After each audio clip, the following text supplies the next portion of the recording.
Okay, we got a quick chapter here on the federal bureaucracy. It's part of the executive branch. It's all of the folks that work for the federal government in the various departments. Technically, it's part of the executive branch, but we consider it separately because the bureaucracy is so large, and we'll see that as we go along here. Okay, now, first thing is, what the heck is a bureaucracy? Okay, the goal of the bureaucracy, even though it's part of the executive branch, is to they're actually the ones that carry out the executive laws, the congressional laws. They faithfully execute the laws of the United States. So Congress will pass a bill, the president will sign it, and let's say this bill sets up new pollution guidelines for automobiles in the United States. Well, it's really up to the bureaucracy to implement these laws, to carry out these laws. So the EPA, Environmental Protection Agency, and the National Automobile Association, part of the federal government, they are the ones that, the Transportation Department and so forth, they're the ones that actually are in charge of making sure that the laws are followed. And if somebody is breaking the laws, or if they think something is going wrong there, they actually have the authority to take action from there. So even though we say the president carries out the laws, and he does, but the actual day-to-day operation of the government carrying out the laws is done by the bureaucratic agencies. Okay, so the goal is to assist the president in carrying out the laws. Okay, a bureaucracy is an organizational system for a large organization. I hate to use those two terms together in the definition, but a lot of large organizations are subdivided, and that's called a bureaucracy. You may have come across it when you've got your driver's license.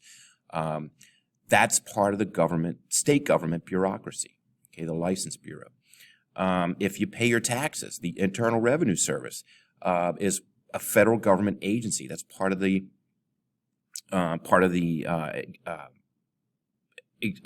government. So what they do, the IRS collects your taxes.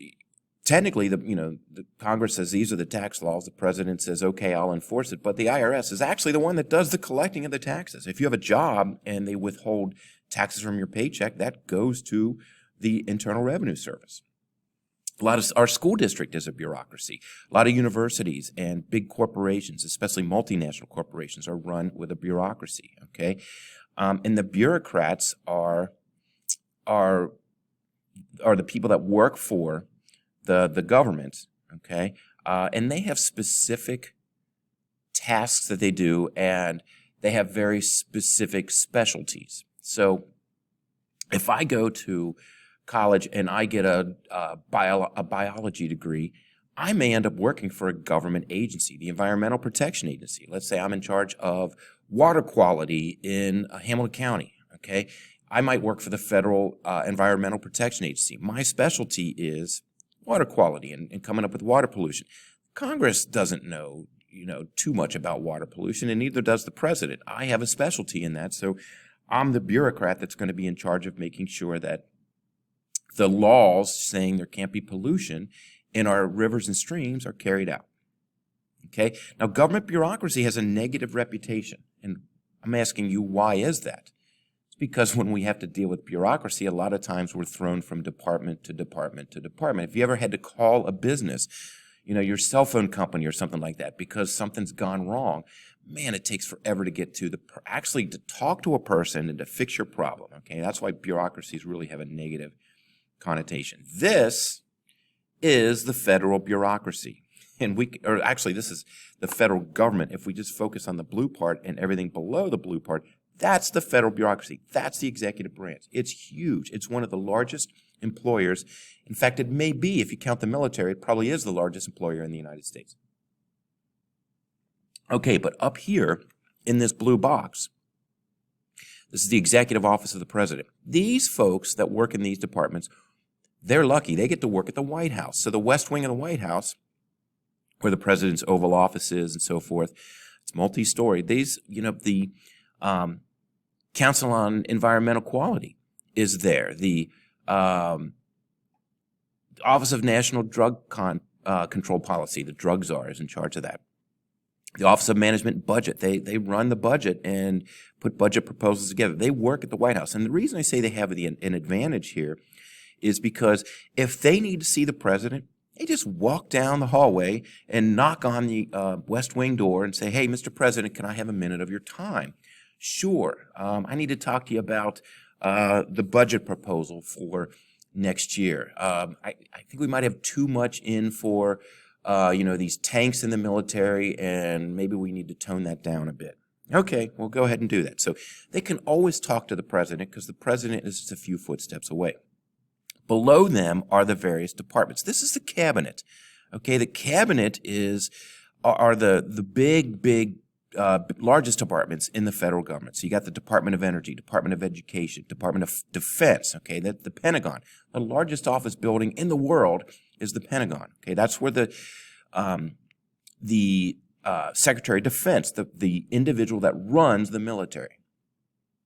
Okay, they work at the Pentagon. The Pentagon is across the river. It's in Virginia. It's across the river from Washington, D.C. So if the Secretary of Defense wants to contact the president, they're kind of at a disadvantage. They have to call. If they want to see the president in person, they have to make an appointment to see the president. They can't walk down the hallway because there isn't a hallway that connects them to the president. So what the president will do is hold monthly cabinet meetings where all of them are together and they discuss policy.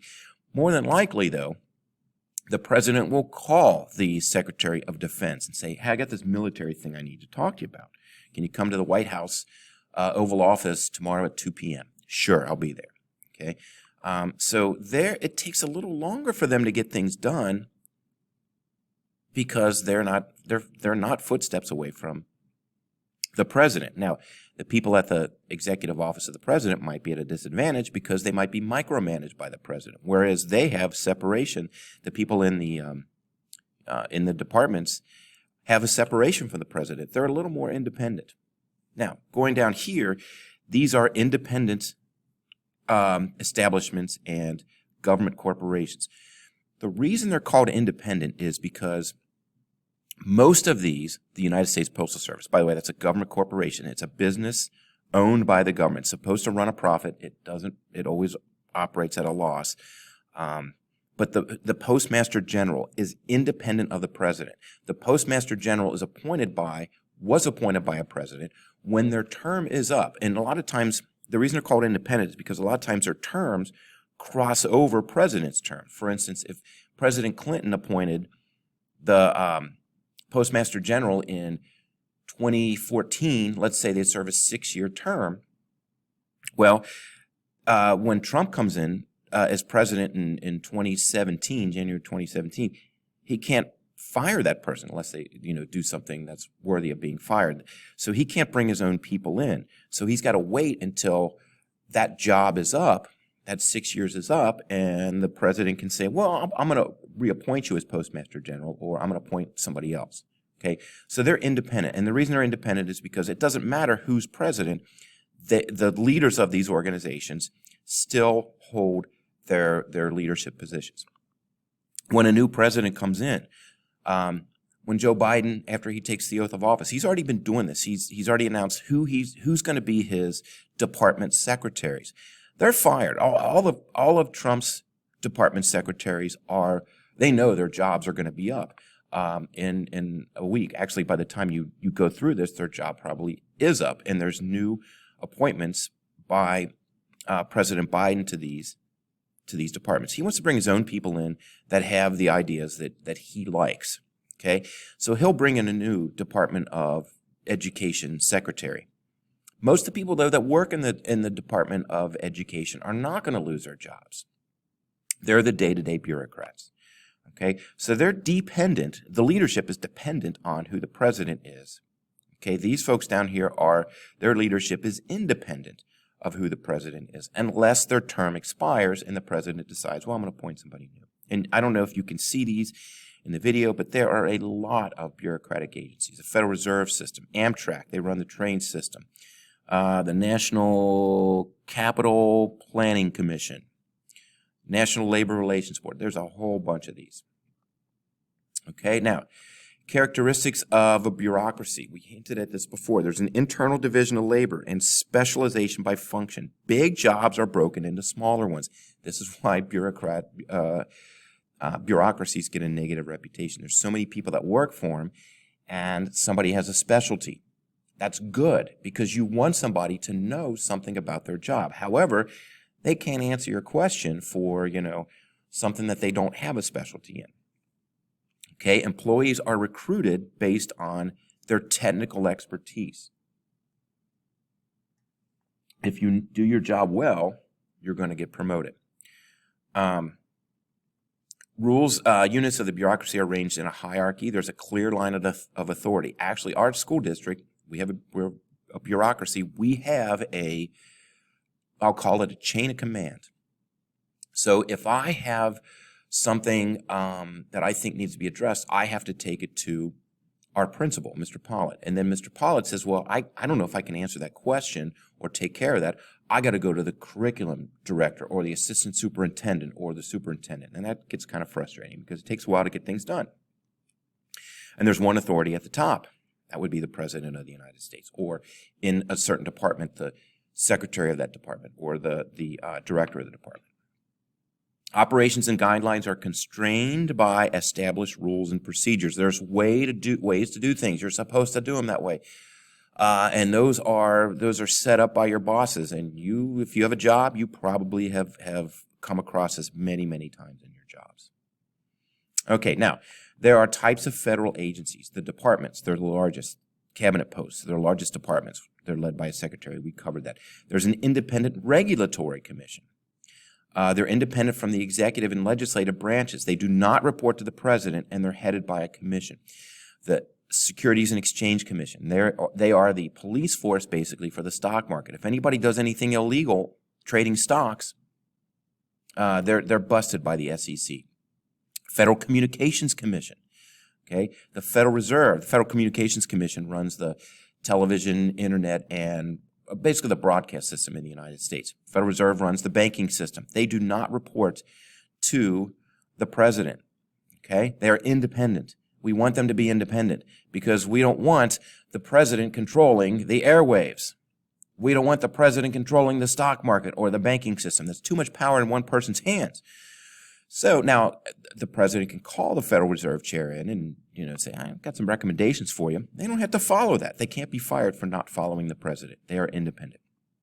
And the reason they're called regulatory is because they, for lack of a better word, they regulate something. They control something. They're in charge of something. The banking system, the communication system, the FEs, the stock market. Then there's independent agencies. They report to the president. They're smaller, and they work on specific problems. My examples are the CIA, the IRS, and NASA. CIA is our spying agency, okay?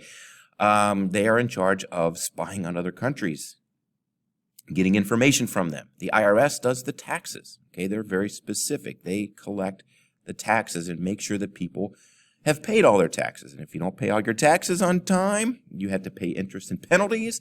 And if you ignore that, they can really, honestly, they can throw you in jail. And then NASA runs the space service.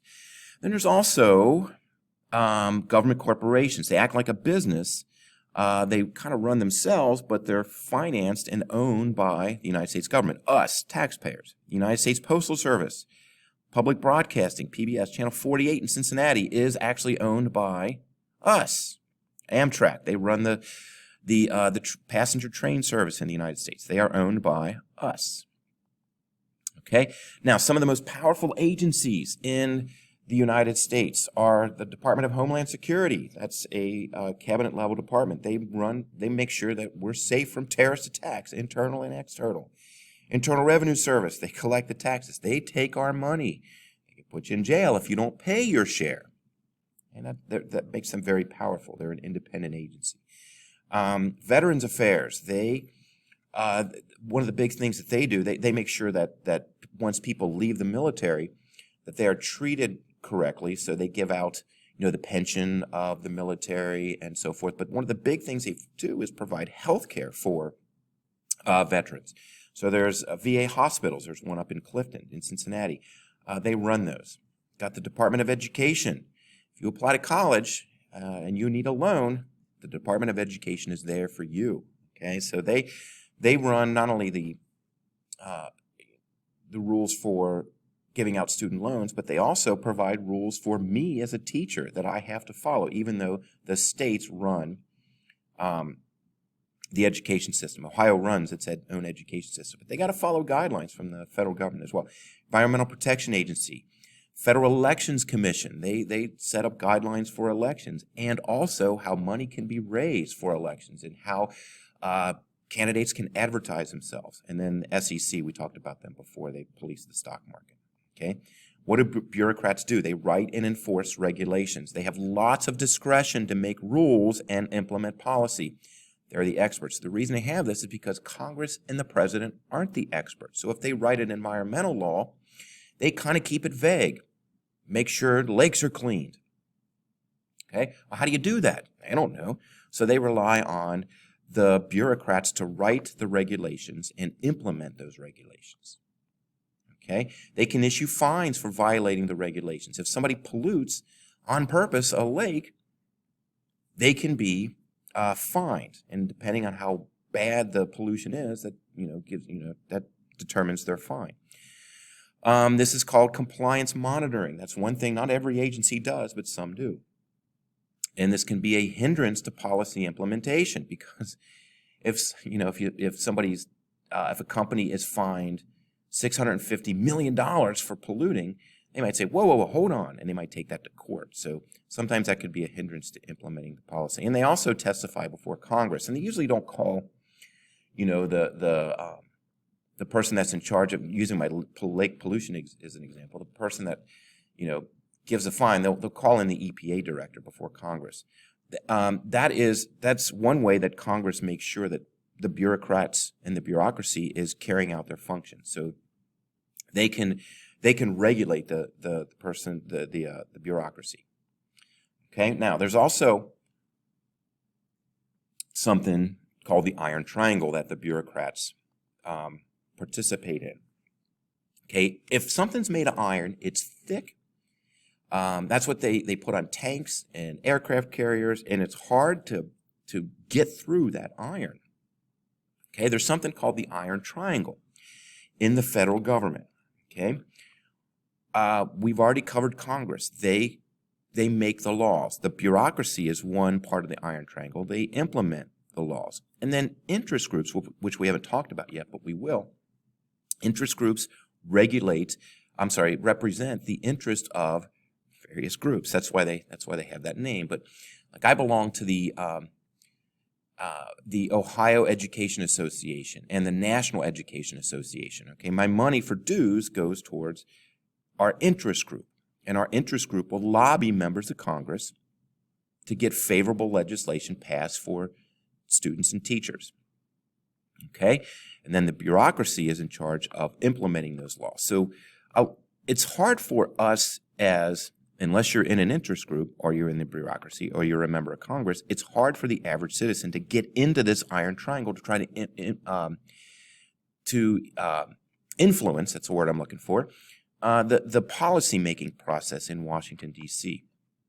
A lot of times members of Congress, once they're finished being members of Congress, they'll get hired by an interest group to lobby Congress. That's why it's hard to get into this Iron Triangle. So they all work together and create this environment that is hard for the average citizen to get involved. So, you might call your member of Congress and say, hey, I think this education policy is stupid and you shouldn't vote in favor of it or get it off the books. Well, Congress really might not listen to us individually, but they're going to listen to an entire group of people in an interest group.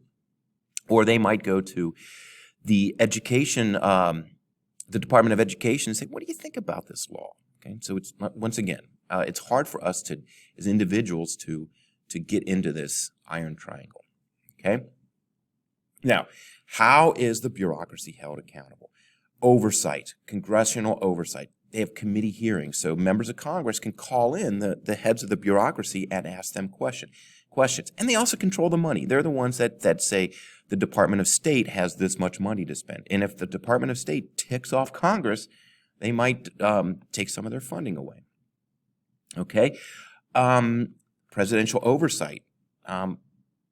When a new president takes office, they might have a different ideology about environmental policy, about tax policy, and so forth than the previous president. So they can change the goals of a department. Okay, a good example is Obama and Trump have different views of goals of the EPA. Trump is a very pro-business person, and he feels that environmental laws get in the way of businesses being able to practice what they're supposed to do and make a profit. Obama had a different view about that. He said we need to clean up our environment more. And then compliance monitoring. Okay, the president is the boss. So we talked about compliance monitoring before, where the agencies can issue fines and so forth, but also the president monitors them. The president is the boss. Bureaucracy workers can be fired, not for their politics, but for how they carry out their job. Okay? All right, that's all you need to know about the bureaucracy.